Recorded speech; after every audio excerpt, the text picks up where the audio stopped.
Welcome to the 6th episode of our special edition Mindshift video series. I'm 𝕃𝔼𝕗𝕄𝕊, and the purpose of Mindshift is to help you create atomic shifts in your mind so that you can unleash your creative genius and live your life with more prosperity, fulfillment, and appreciation. I'm super excited for today's topic, which is virtual mastery.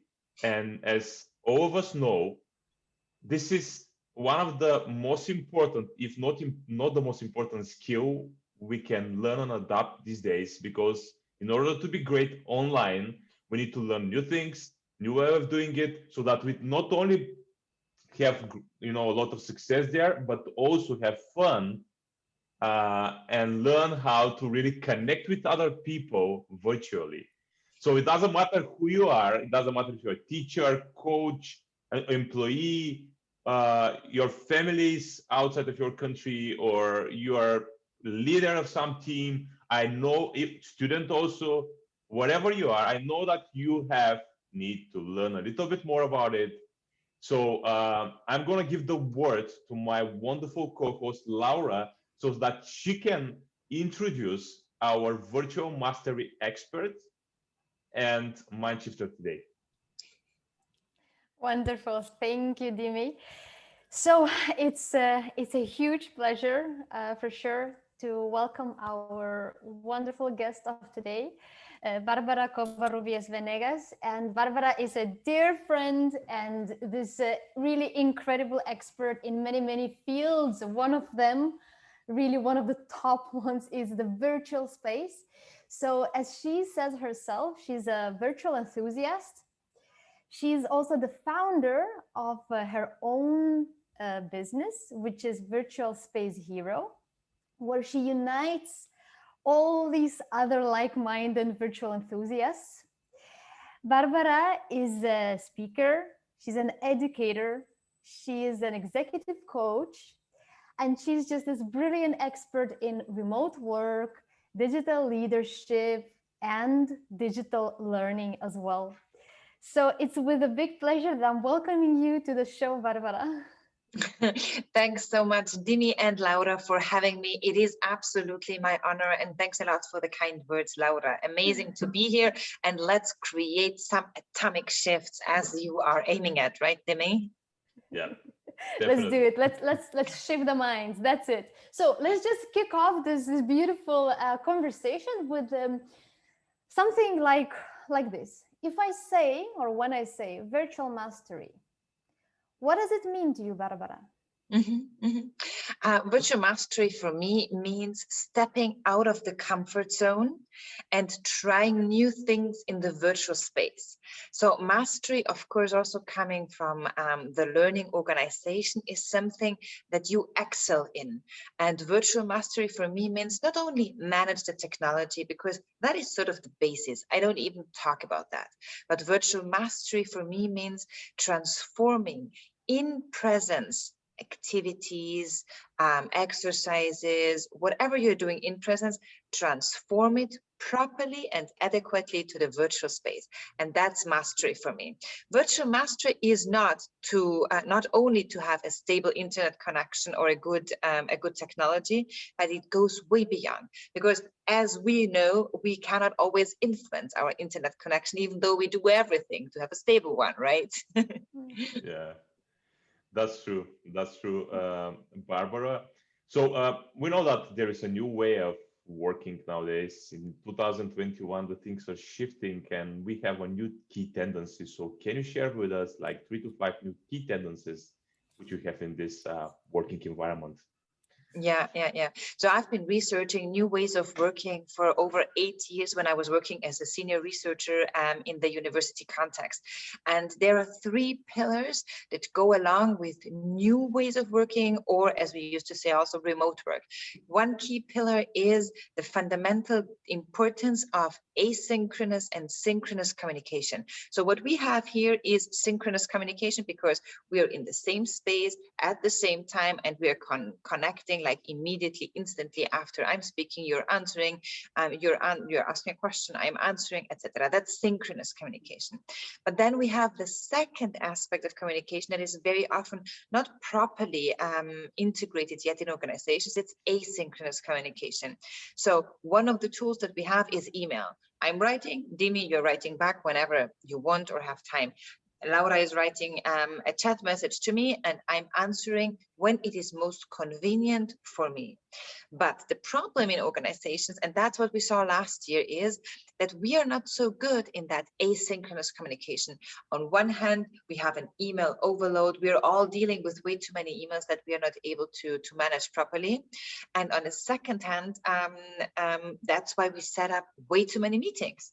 So that was the meeting marathon that we have all been involved in. So that's one of the big challenges, asynchronous and synchronous communication. And the pillar of remote work is asynchronous communication. So we need to think about how can we properly communicate in a written way through different tools, not email, but Slack or Microsoft Teams channels, a more structured way of communication and therefore a more efficient way. Pillar number one. Pillar number two is trust and autonomy in virtual teams, in remote work. So how do we create trust? And probably you as well, you heard that quite a lot last year. Oh, I'm losing the connection to my team, whether I'm a team leader or I'm a team member, it's harder in the virtual space. So how do we create and maintain trust in a virtual team? And how do we also guarantee or let our employees, our colleagues have the correct amount or their amount of autonomy needed? That is important. Pillar number two. And pillar number three are processes. And processes must be transparent and easy, because in remote work, we don't have like the water cooler or the coffee machine or maybe the copy machine, the Xerox, where we meet and can ask questions about what we don't understand about the process, because that's not happening. So more mistakes occur if it's not transparent and if it's not an easy process. So asynchronous, synchronous communication, trust and autonomy, and processes. These are the three main pillars of remote work, and where we saw the majority of the challenges also last year and this year happening in organizations. Beautiful. Okay, I think it puts the whole topic very well into perspective, right? The beauty of that is that the players of this virtual world are us, are human beings, are people like you, 𝗍𝗻𝒻, or myself, right? Thinking about humanity and every one of us, what would you say are the most important skills that everyone should train in these new ways of working in order to thrive in this virtual world? Super good question, Laura. So I think on one hand, of course, we need to be digitally savvy. So we need to train our digital literacy. And it's not just one tool. We need to become digitally savvy in different tools. Because for example, now we're meeting here in Zoom.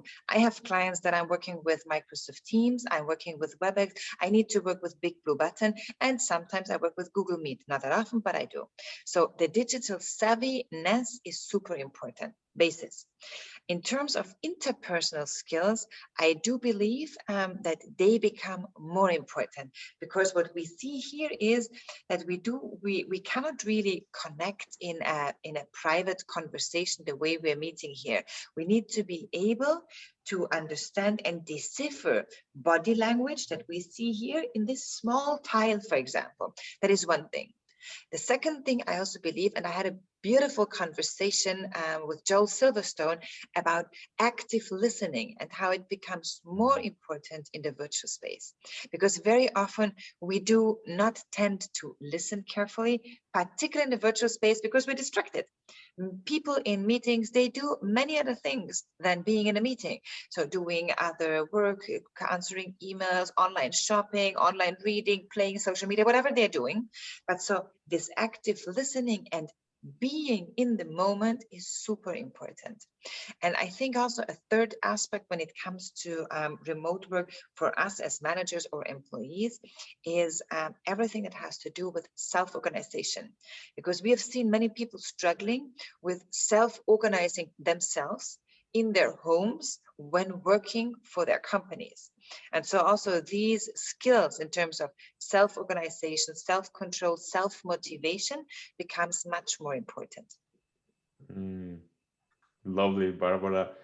You mentioned about the teams that, you know, it's very important, the trust you can create in virtual teams. I guess this is definitely something super important in order to create good connection with them. But are there like other skills in the teams we can add which can help us to have more efficient work between members of the team? Can you share with us, like, for example, 3 characteristics we can add on that? I think the basis when we talk about virtual teams is the trust and communication that we really need to manage properly and excel at to have a successful virtual team. That is one thing. But I also think that the aspect I was mentioning right before, what is also self-organization, self-control, self-goal settings, and also self-motivation becomes much more important, because there is not always the same connection that we have in an in-presence office setting, for example. So these aspects, self-direction and self-motivation becomes much more important. As a leader, for example, or as a manager of a virtual team, I need also to understand and focus much more on the coaching of my employees or coaching of my counterparts, because helping them to excel means that I need to listen actively and then engage with them in a coaching setting, or being like not a directive leader, but somebody who helps employees to thrive, as you were saying also at the beginning. So can you share with us only just maybe based on your experience, this self-motivation part? Because self-motivation is, as we know, some people have it naturally, but other people are very hard to get it. Have you noticed throughout your practice, I guess it's a little bit side question, but again, you can share with us ways of how digital you can, you can create this self-motivation for yourself. Yeah, it's an important skill. Absolutely. So, for example, I do know that there were a lot of people last year who were struggling because they were missing the typical commute in the morning to the office space. That was just setting the scene that I'm going to work. Maybe it has not yet to do with self-motivation, but it is something that sets the tone, it sets the scene, it creates an environment. So, for example, many people that I was coaching with or working with, they just simulated this commute and they went around the block and then came back to their own apartment to start the day. Maybe it's not motivation yet, but it's something, it's a different practice to simulate commute so that you go to the office and you start the day off. I think one other aspect is, of course, that we are, and it's the same in presence settings.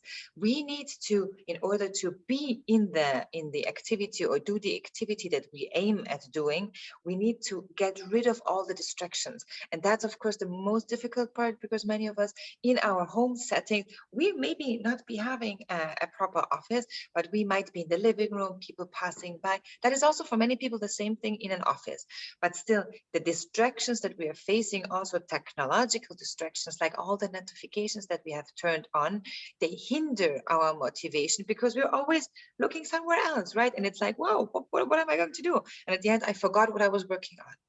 And I think another aspect that is also, it's a very old story about how do we set the goals, how we structure our day. Do we make it in such a way, do we structure our day and our activities during the day in such a way that they are achievable, they are realistic, the classical SMART goals that really help me and also get the feeling of, well, I've done something, well done, I did it. And then, of course, also be sort of not not get a celebration if you finish something, but also do yourself something good. So if you finished an activity, an exercise, wrote a report or something that you had to do, go for a walk, take a break, all these things that help a lot. And there is maybe one technique that I like to use a lot in virtual teams, but also in-presence teams. It's the Pomodoro Technique. And the Pomodoro Technique, it is about it's a productivity technique where you use 3 work sprints of 20 minutes where you are not distracted at all, always followed by a short break of 5 or 10 minutes, whatever works for you. So 20 minutes full work, be clear about what you're doing, nothing else, no distraction. 5 minutes break, another 20 minutes, 5 minutes break, another 20 minutes, and a longer break of 15 minutes. And this also, Pomodoro Technique, helps a lot some professionals to sort of be there, be in the moment, and focus on the task that you have in front of you. That's wonderful. I love it. Probably because I connect very well with the idea of being like fully in the flow, fully in the moment, fully focused. I feel like you can move mountains with that energy, you know. Wonderful. Pomodoro. Wow. That leads me to actually one thought. This comes from my personal experience, but I am sure everyone has certain hours, certain times during the day where we feel we are much more productive than others, right?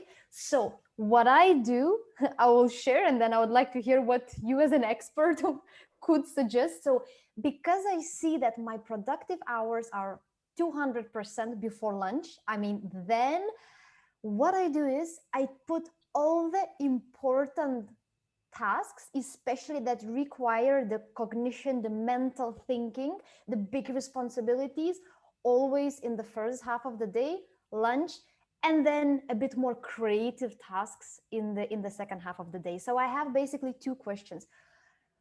What would you say about this, like adjusting your tasks to your energy levels? That's one thing. And the other thing would be, what could you recommend to someone like me who after lunch, I really, really struggle sometimes to get back on track after lunch? Laura, fantastic question. And you already have your solution there, because I think you're doing exactly what I would be recommending. So find out how your body works, when your brain works best. And sometimes it's in the morning, sometimes it's in the afternoon, or sometimes it's during night. And then place all your tasks and all your energy and the most important ones absolutely there. So I think that is super important. And I think the question maybe is a different one. Do you really need to work in the afternoon, Laura? If you are so productive in the morning that you accomplish everything there? Yeah, I think so. As in, what is I need, right? It's more that I feel driven. I have so many projects that I want to take care of. And so, yes, I would appreciate to have agreement with my body that, hey, when I push this button after lunch, please give me some energy to get those tasks done until 5 or 6, and then I can go for a run, read my book, and completely, turn off. But also here, it's fantastic, Laura, you already have the solution there, because I think sometimes it helps to give us some perspective. So if I now in the afternoon continue working, maybe it's not 2 hours or 3 hours that you need to work, maybe it's 1.5 hours fully concentrated, do your Pomodoro, and then afterwards, well, I do these 1.5, 2 hours full concentration in the afternoon, and then I go for a walk, then I go for an ice cream. And that's also like sort of doing yourself something good as a well done, Laura. Do you have something, Dimi, maybe just from your personal experience? What do you do when your body says not a productive hour, but you kind of want that to be a productive hour? What has been working for me definitely is even just you can just take a walk. I take a walk like for 10 minutes, 15 minutes, because for me walking, for example, is very energizing. And I just try to, when I walk, I'm not trying to listen to something or do just walking and just connecting with my body. Even I do walking meditation. which is helping me to really connect. And just the, being outside and just make this, create. Even there was a study that they said, I don't remember exactly the figures, but even 30 minutes of walking can increase your cognition and your cognitive capacity with like 40–50% or something like this. So it's just walking. It doesn't have to be running even. Or sometimes you can just get a very, just lie down a little bit and just meditate, whatever. So these are the things I think, because sometimes we believe that it's a very, very big thing we need to do in order to get the energy back. I think our brain sometimes makes us feel like, oh, what should I do now? Should I find the tool which is going to help me with? But sometimes it's just this small thing, like just being distracted for a little bit and going out and connect with you and come back again.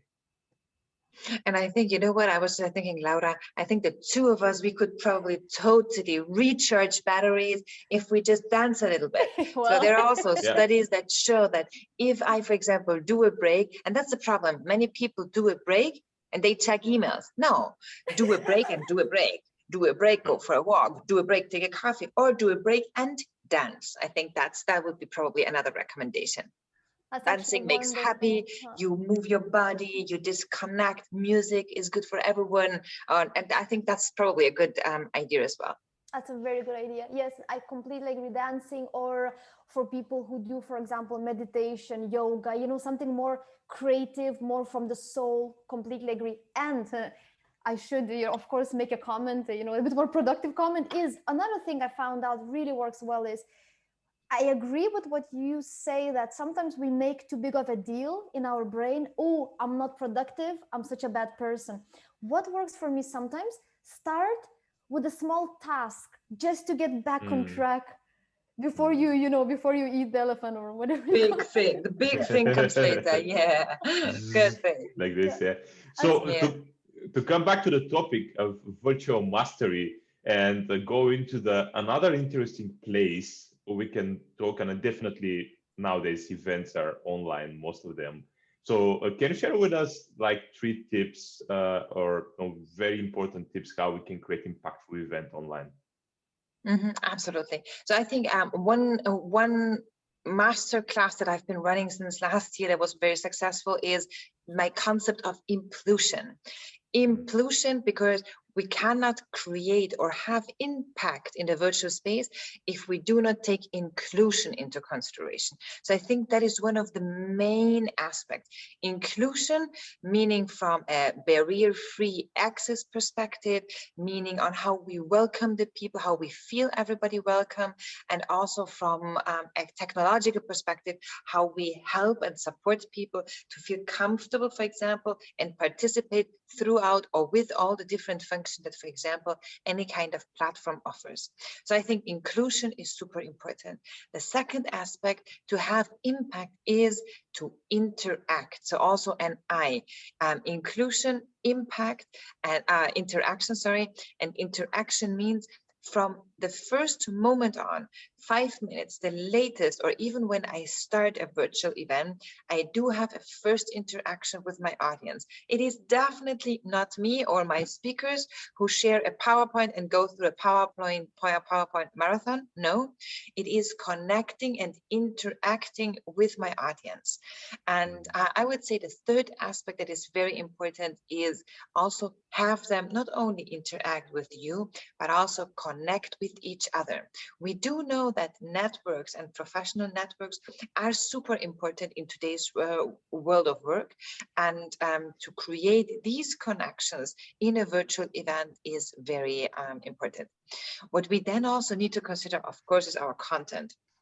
So we have speakers, they deliver content, but I really think if you don't manage the part of interaction and connection, creating the atmosphere of an inclusive, safe space, even the best content will not help you.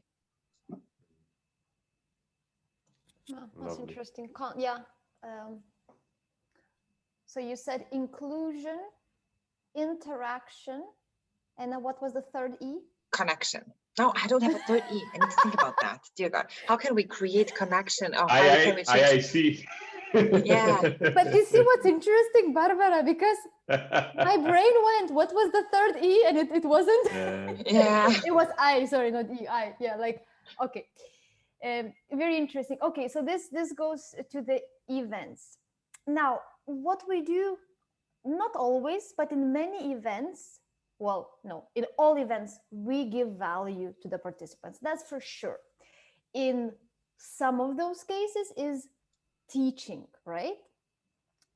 Could you let us, pick your brain on how to teach or coach effectively when you do it remotely, actually?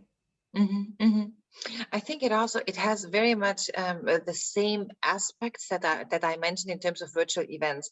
It's really, if I'm teaching and I'm having a group of international students or national students from Austria, from Spain, from wherever, the most important aspect for me is the atmosphere that I'm creating as a lecturer from the very first moment on.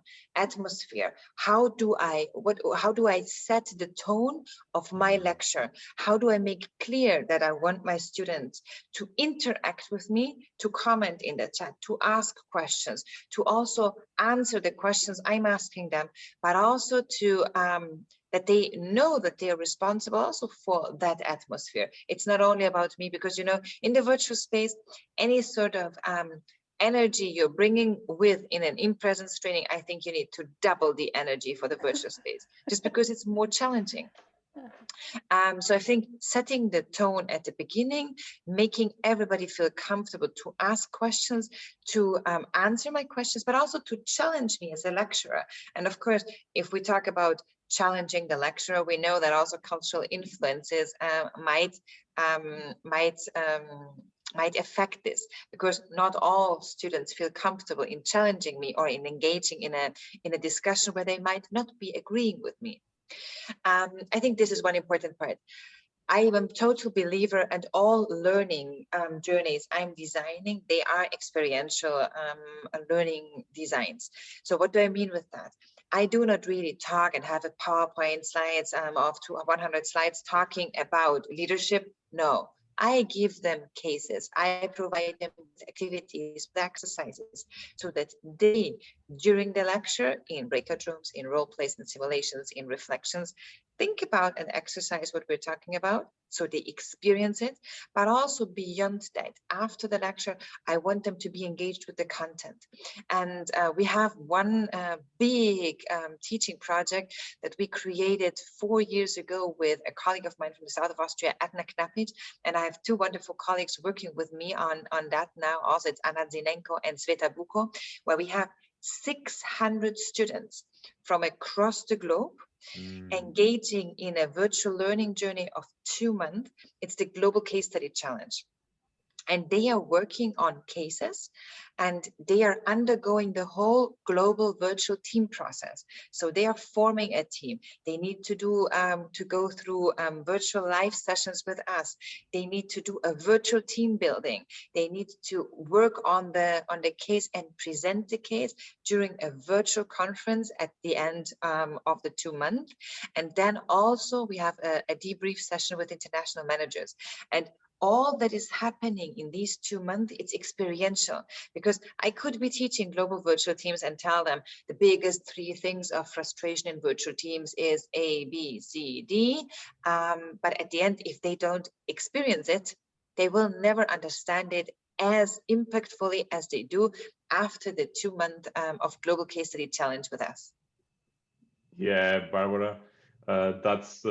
That's wonderful. Everything you said was so practical. I love it, and I just wanted to share two things about this, because I love the question of how can you teach online and create this impact you can create if you are in the classroom with people or wherever you are, or in your workshop, for example. Because that was one of the biggest challenges when COVID came. I was doing some workshops. I had to go to webinars.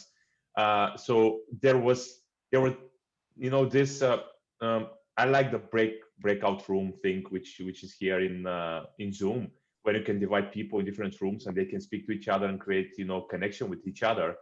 That's one of the things which helps in a way to create connection. And you know that the speaker can go through the rooms and speak to all the groups and stuff, which creates somehow more intimacy and connection. And there is one feature also which I found recently, like 2 months ago, when you can put your presentation, but you have an option to put yourself in the presentation, and you can just presentation is there, and you are like down or whatever you want to put yourself, and people can see you while you're presenting it. So that's a great tool also, I think, which creates somehow, because when you're live, people see you, right? See your face, your expression, your gestures and stuff. So that's something also, I think, interesting. So there is one question which is going on now in my mind, and it's, this virtual presence that every one of us right nowadays, you have this virtual presence, like a branding, even you could say, for yourself, that you are, you want to present yourself and people to know you better, because it's hard now when we have one-on-one meetings or physical meetings with people. What do you think about that?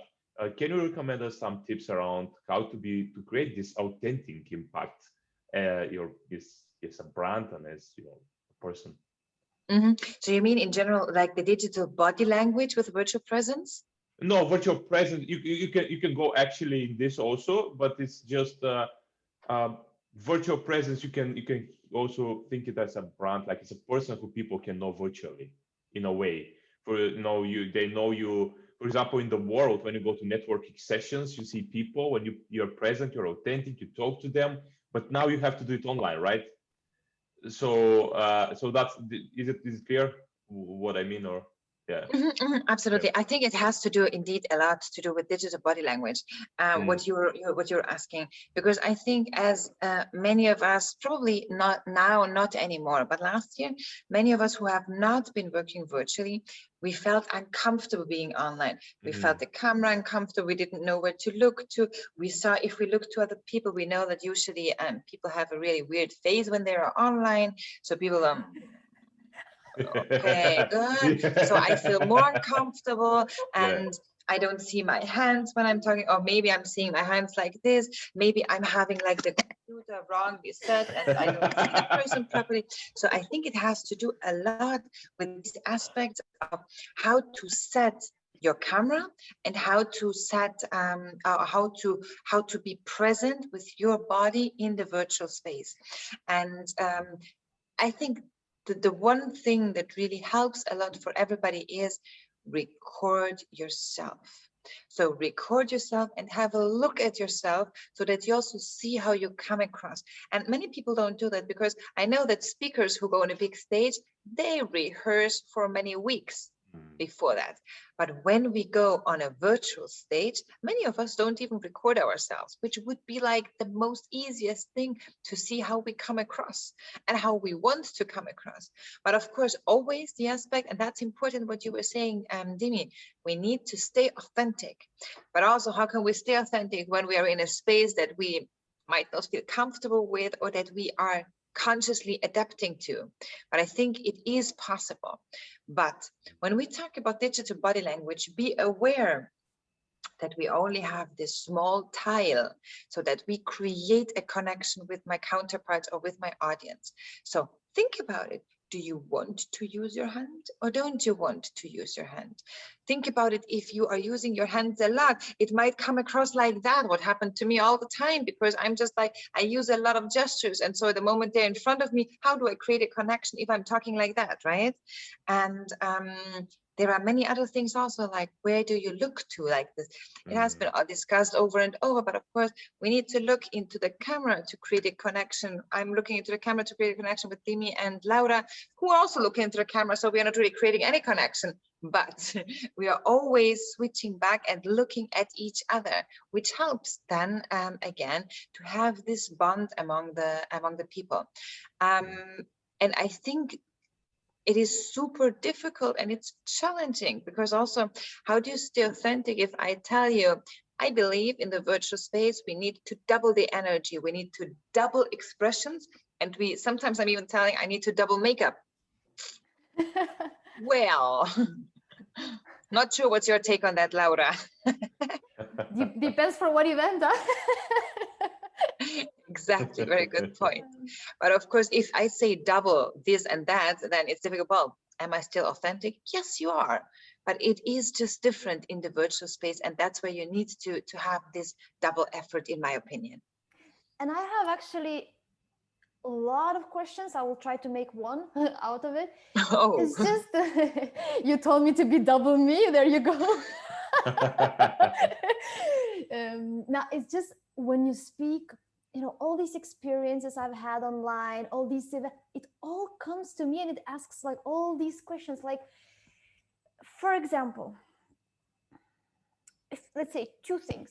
So when I'm a participant in an event with, let's say, 40 people, okay, I'm a participant, I'm listening, I'm engaging, and of course I get a lot of questions, a lot of things I want to say. Each time there is a space to speak, I have an urge, I have so many things I want to discuss, and this is natural to me. I am like this, I've always been online or offline. So in the event where I see people, I feel the energy, I see their body languages around me, I feel much more comfortable to know when I can completely be myself, go, full in, or when I should give space to others. What happens on online event, I try both. I try sometimes to put the gallery view, so I see all the people. So I try to see, okay, is it too much I'm speaking? Should I?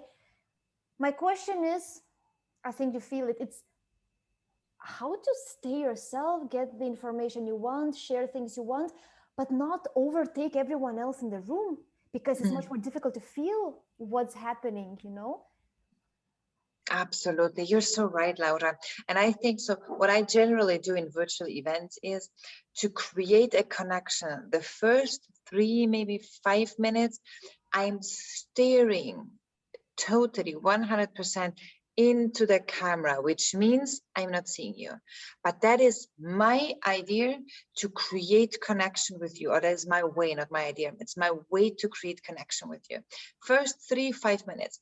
And what I usually then do is also I get back, I take a step back and get a little bit farther away from the camera, and I try to look at everybody. And of course, it is difficult to grasp that feeling, particularly because I also think even if people like a lot of the session they are in, sometimes we are just not aware that we still have these faces. So even if they like it, they might have a weird face, right? But what you can do, what I think what I'm doing, or what I'm trying to do is I'm using a lot of interaction.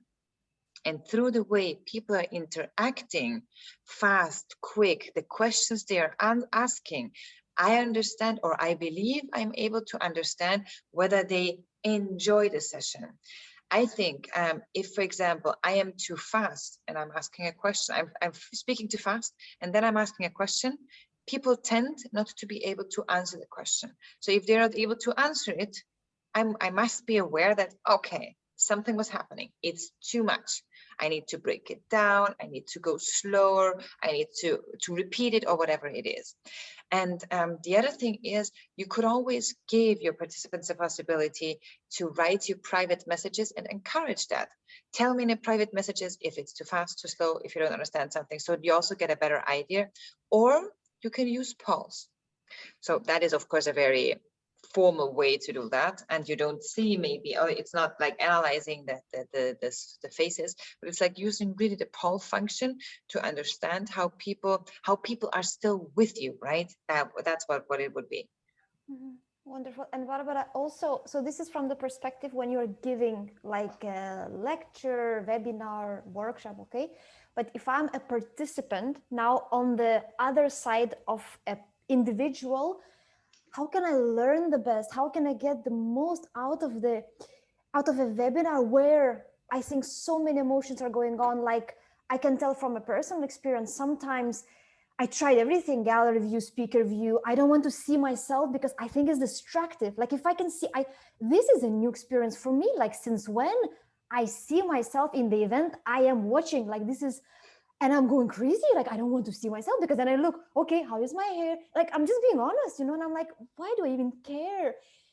So all these emotions aside, question, how get maximum out of an event as a participant and not get distracted about all these things. I think, let me just add one thing about the self-view.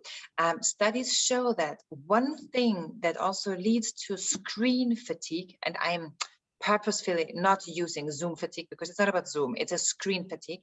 It is because we have our own picture there. So you can just, in many of the tools, you can already click on settings and just hide the self view. So you don't see yourself. And that is one thing that sort of leverages a little bit the screen fatigue. It's a very important point. What you're saying, how can you get the most out of an event in terms of learning? I think it is about probably three things. One thing, go there prepared. So many events are overloaded with a lot of presentation. Let's talk about a bigger event. Go prepared and know where and what you really need to see. So that's one thing. It's like going to a conference means I need to read the booklet beforehand and be clear about where I want to go.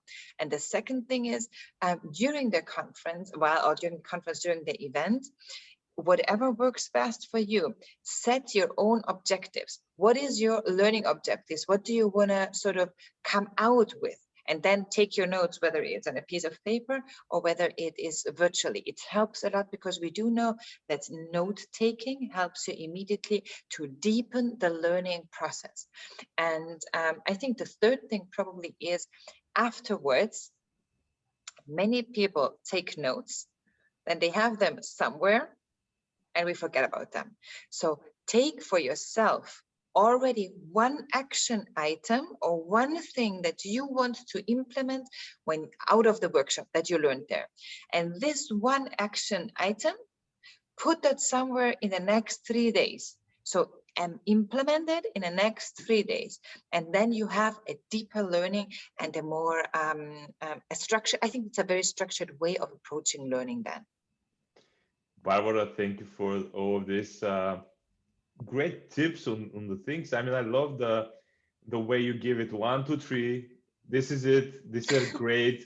And people are, I mean, it's so important when you have it in this way because you can really get it in your head. I was thinking, like we were talking now, yeah, first thing this, then this, then this. It makes sense. And then I'm gonna get something out of this event. I'm gonna learn more in this way because learning is by applying, right? So before I ask you the last question of today, I just wanted to acknowledge your knowledge, your wisdom, the way you gave us so many tips in this area of virtual mastery. Really, thank you for that. I'm sure people will get so much out of this. The last question is, if someone wants now, let's say I want to create virtual mastery for myself, what are the first 3 steps I have to take? Thanks so much, Jeannie. Well, first of all, thanks a lot for the nice words. I'm really flattered and I'm really honored to be here. What are the first steps? So I think whatever your area is, you need to set a goal for yourself. So what is it? Where do you want to go to? What is it that you want to learn? And when it comes to the virtual space, I would say step number 2, you follow me on LinkedIn because I'm having weekly conversations about the virtual space in my LinkedIn lives. Step number 3, you can subscribe to my YouTube channel. Oh my God, that was too much promotion, I know. Oh, she's wonderful. Thank you, Barbara. But I think it always depends on the learning objectives. It's really hard to say. I think you need to be clear where you want to go and what you want to do in terms of maybe it's a new step for a business. Think about somebody who you're following and on LinkedIn, maybe follow somebody and learn from them what they are doing, for example, in the virtual space differently. And it's all about thinking about how you can self-direct your learning there, because there's so much content out there, free or paid content that we can learn from. And I think if you know the learning objective or the goal, it is of course just breaking it down, cascading it. That's beautiful. I thank you so much, Barbara. I also would like to say a big, big, big thanks for everything what Dimi said about you, the expertise you shared, the very, very practical tips. I also love this 1, 2, 3. My brain works the same way, and you know best about learning. So probably most of us are wired the same way, that we learn best by numbers. And I fully agree about one action point. I always do it. I always say, even if it's a weekend event, tell me what is the one thing you will do differently, So super, super, super nice. And one takeaway from me, I will do differently now is I will really turn off or hide myself from the screen.